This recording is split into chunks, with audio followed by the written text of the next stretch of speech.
En 1954, dans un souci de rationalisation, la Société des charbonnages de Recey est amenée à moderniser le siège Saint-Albert et à construire un nouveau chevalement. Le châssis à molette métallique laisse la place à une tour en béton, utilisant une nouvelle technique. La salle des machines, perchée à 45 mètres de haut, est à l'aplomb du puits et comporte une poulie Cup, un moteur de 3500 chevaux et le poste de commande. Les cages se déplacent à une vitesse impressionnante et plongent jusqu'à 1080 mètres.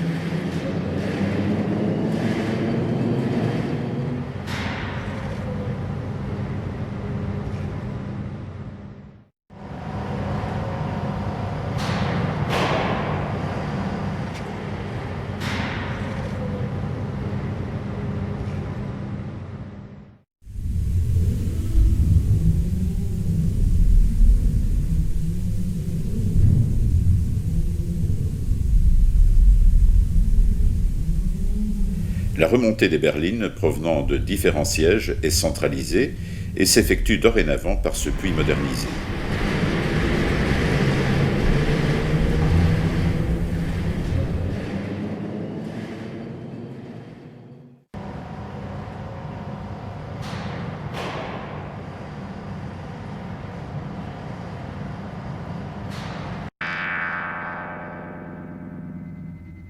Le produit de la mine est évacué au moyen d'un système de bandes transporteuses vers un nouveau triage lavoir construit à l'aide des fonds du plan Marshall.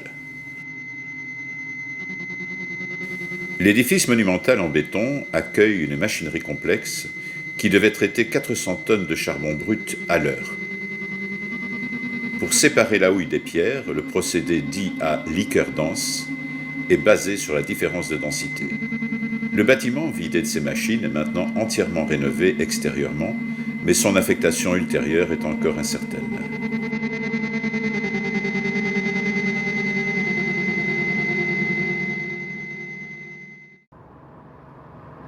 Les terris ponctuent les paysages.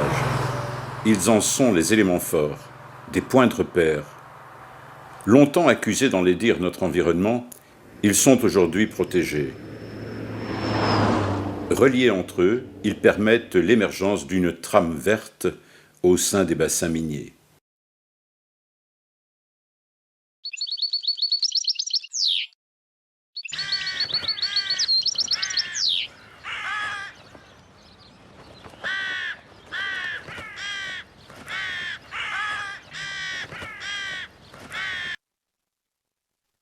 Vers 1920, l'hôtellerie du charbonnage Sainte-Élisabeth à Péronne offrait le gîte et le couvert aux nombreux mineurs célibataires venant principalement du nord du pays.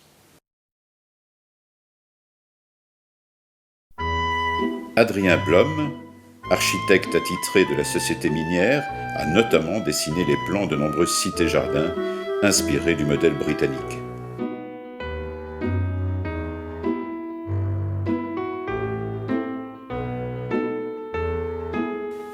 L'architecture des cités ouvrières ne manquait pas d'originalité, de créativité et de recherche esthétique.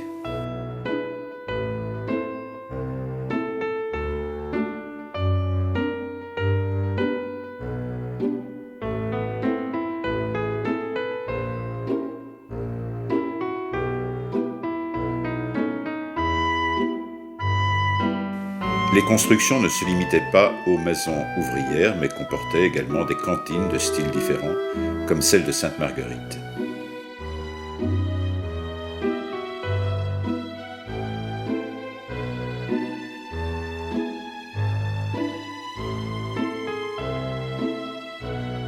Au début de 1915, la cantine de la Cité Lison organisa même la distribution de la soupe populaire avec l'aide du charbonnage et de la boulangerie Le Bon Grain. La Cité Élisabeth comprenait une boucherie devenue le Café de la Place et une école toujours en activité.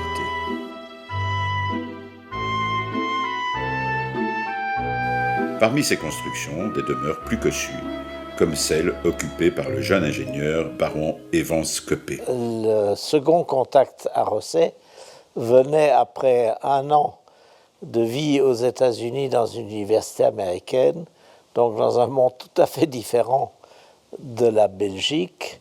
Et je me suis retrouvé dans la mine au contact de personnes de mon pays, de ma sensibilité, puisqu'à l'époque, comme ingénieur, j'avais fait profession de vivre d'abord dans ce milieu avant de le diriger. Et j'y ai trouvé une très grande proximité humaine, comme je vous l'ai dit tout à l'heure. La mine paraît, pour ceux qui n'y ont pas été, quelque chose de très angoissant, mais pour ceux qui ont eu très vite l'expérience de ce qu'était la mine, c'est un milieu comme un autre et au contraire un milieu très chaleureux. Après l'acquisition des charbonnages de Péronne par Evans Coppée II, la société entreprend la construction d'une chapelle en 1899.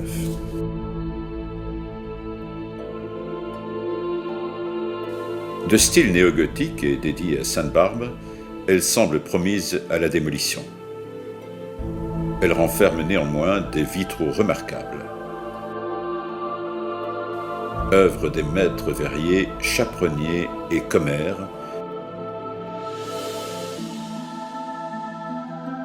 travaillant pour le célèbre architecte Victor Horta, ils ont été financés par Madame Evans Coppée, Ludmilla Dannenberg.